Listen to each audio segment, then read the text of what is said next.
तो आज हम क्या पढ़ने वाले हैं? साउंड, ठीक है, यानी ध्वनि। ये क्लास 9 का चैप्टर 12 है, ठीक है। और क्या है ये?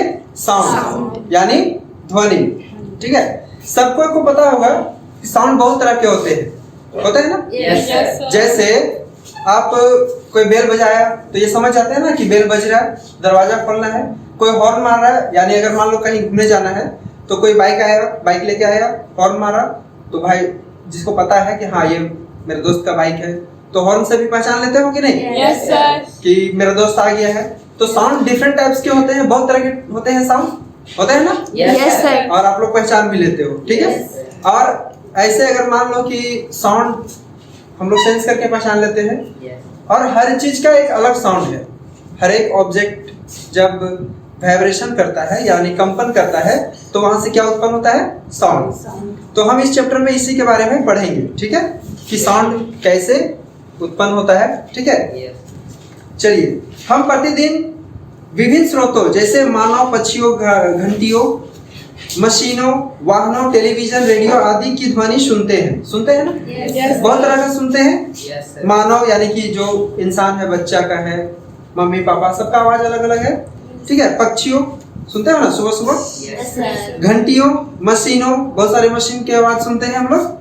वाहनों, टेलीविजनों, रेडियो इत्यादि की ध्वनि सुनते हैं। ध्वनि मतलब साउंड, ठीक है। ध्वनि ऊर्जा का एक रूप है। ध्वनि क्या है? ऊर्जा का एक रूप है, ठीक है, जो हमारे कानों में श्रवण का संवेदन उत्पन्न करती है। हमारे कानों में यानी कि जो कान है उसमें सुनने की क्षमता को उत्पन्न करती है, ठीक है, क्योंकि हम लोग सुनते किससे हैं? कान से, ठीक है। ध्वनि ऊर्जा का एक रूप है जो हमारे कानों में श्रवण यानी कि सुनने की संवेदना उत्पन्न करती है, क्षमता उत्पन्न करती है, या कान के माध्यम से हम लोग सुनते हैं, ठीक है। चलिए, ऊर्जा के अन्य रूप भी हैं, ठीक है। जैसे क्या है यहाँ पे? जैसे यांत्रिक ऊर्जा, प्रकाश ऊर्जा इत्यादि। यांत्रिक ऊर्जा क्या होता है? मशीनरी ऊर्जा को बोलते हैं। जैसे मशीन के द्वारा, जैसे पंखा अभी चल रहा है ना, क्लास में पंखा चल रहा है, तो ये क्या है? मशीन है एक तरह से। और इसको इलेक्ट्रिसिटी दिया जा रहा है यानी करंट दिया जा रहा है ना, तो करंट के माध्यम से ही चल रहा है ना। तो और भी डिफरेंट टाइप्स की ऊर्जा होती है। जैसे यहाँ देखो बल्ब जल रहा है, लाइट, ये हो गया आपका प्रकाश ऊर्जा। ये बल्ब का काम क्या है? प्रकाश देना, तो ये हो गया आपका प्रकाश ऊर्जा, ठीक है। उसी तरह से बहुत तरह के ऊर्जा होते हैं। तो अभी जो यहाँ पे दिया है वो फिलहाल मैं बता दिया। जैसे यांत्रिक ऊर्जा, प्रकाश ऊर्जा। पिछले अध्ययन में आप यांत्रिक ऊर्जा का अध्ययन कर चुके हैं। पीछे हम लोग यांत्रिक ऊर्जा का अध्ययन कर चुके हैं, ठीक है। पीछे भी हम लोग पढ़े थे ना, क्या है पीछे? कार्य एवं ऊर्जा। उसमें सारी चीज हम लोग ऊर्जा के बारे में पढ़े, गतिज ऊर्जा, स्थितिज ऊर्जा वगैरह, काइनेटिक एनर्जी, पोटेंशियल एनर्जी, ठीक है। आपको ऊर्जा संरक्षण के बारे में ज्ञात है। ऊर्जा संरक्षण के बारे में भी ज्ञात है। क्या होता है ऊर्जा संरक्षण में? ऊर्जा का ना तो हम विनाश कर सकते हैं, ना ही सृजन कर सकते हैं। ऊर्जा को एक रूप से दूसरे रूप में क्या कर सकते हैं? चेंज कर सकते हैं, कन्वर्ट कर सकते हैं। जैसे क्या? जैसे एक बैटरी लिए, बैटरी में जब बैटरी चार्ज होती है तो उसको तार के माध्यम से बल्ब वगैरह जलाते हैं, तो जो बैटरी में जो केमिकल एनर्जी है यानी केमिकल ऊर्जा है वो किस में कन्वर्ट हो जाता है? लाइट ऊर्जा में, यानी लाइट एनर्जी में, प्रकाशीय ऊर्जा में होता है ना। तो ऊर्जा को ना तो हम खत्म कर सकते हैं, ना ही उसका सृजन कर सकते हैं। सिर्फ उसको क्या कर सकते हैं? एक एनर्जी से दूसरे एनर्जी में कन्वर्ट कर सकते हैं, ठीक है। तो चलिए इसे डिटेल्स में समझ लेते हैं। क्या है ये? ध्वनि ना, यानी कि साउंड क्या है? एक तरह का एनर्जी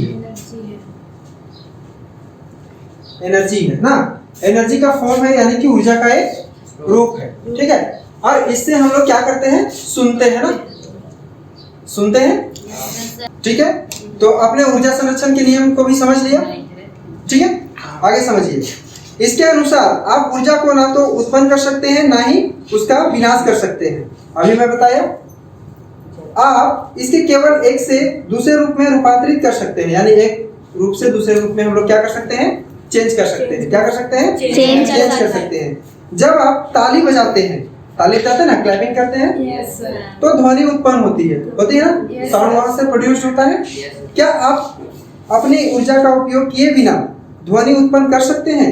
विदाउट ऊर्जा को यूज किए बिना आप कोई भी साउंड को कर सकते हो उत्पन्न? No sir. नहीं ना। ध्वनि उत्पन्न करने के लिए आपने ऊर्जा के किस रूप का उपयोग किया? किस रूप का उपयोग किया? ठीक है, इस अध्याय में हम सीखेंगे कि ध्वनि कैसे उत्पन्न होती है। इस अध्याय में यानी कि इस चैप्टर में हम क्या सीखेंगे?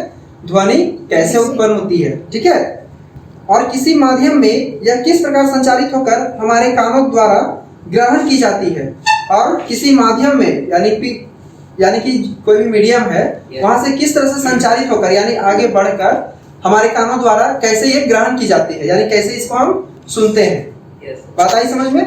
इसमें क्या पढ़ेंगे? साउंड कैसे उत्पन्न होती है और किसी माध्यम से संचारित होते हुए किस तरह से हमारे कानों में प्रवेश करती है, या हमारे कान इसे कैसे ग्रहण करती है। ठीक है, बात आ गया समझ में? चलो ये चीज यहीं पे क्लियर हो गया है ना। अब हम लोग आगे सीखेंगे क्या? ध्वनि का उत्पादन। क्या सीखेंगे? ध्वनि का उत्पादन। ठीक है।